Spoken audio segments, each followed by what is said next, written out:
Hi అండి, this is doctor Bhaskar. ఈ మధ్యకాలం ఐటీ ఎంప్లాయీస్ మెయిన్గా మగవాళ్ళలో కామన్గా ఫేస్ చేస్తున్న ఇష్యూ ఏంటో తెలుసా? మెయిన్గా స్పర్మ్ రిలేటెడ్ ఇష్యూస్. చాలా బాధపడుతున్నారు. చాలామంది సోషల్ మీడియాలో టిప్స్ చూస్తూ ఉంటారు, స్పర్మ్ కౌంట్ పెరగడానికి అవి తినండి ఇవి తినండి అన్నీ చేస్తూ ఉంటారు. కానీ ఒక్క విషయం మాత్రం ఇగ్నోర్ చేస్తారు. అదేంటో తెలుసా? ఎక్కువగా ల్యాప్టాప్ వాడకం అనేది ల్యాప్ మీద పెట్టుకొని చేయటం.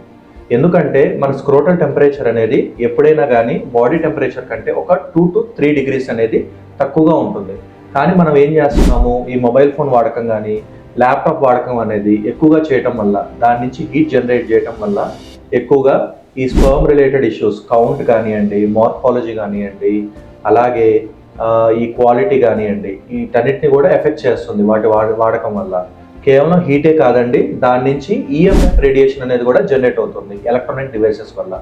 ఈ విషయాన్ని మాత్రం కామన్గా ఇగ్నోర్ చేస్తారు.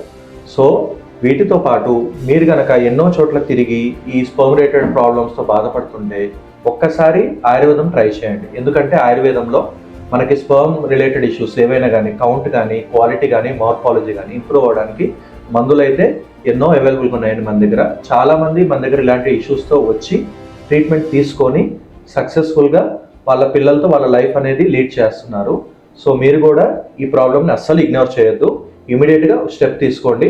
అలాగే నేను చెప్పిన జాగ్రత్తలు మాత్రం మీరు ఖచ్చితంగా తీసుకోండి.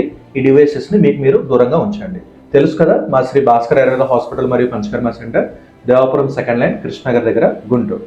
Thank you.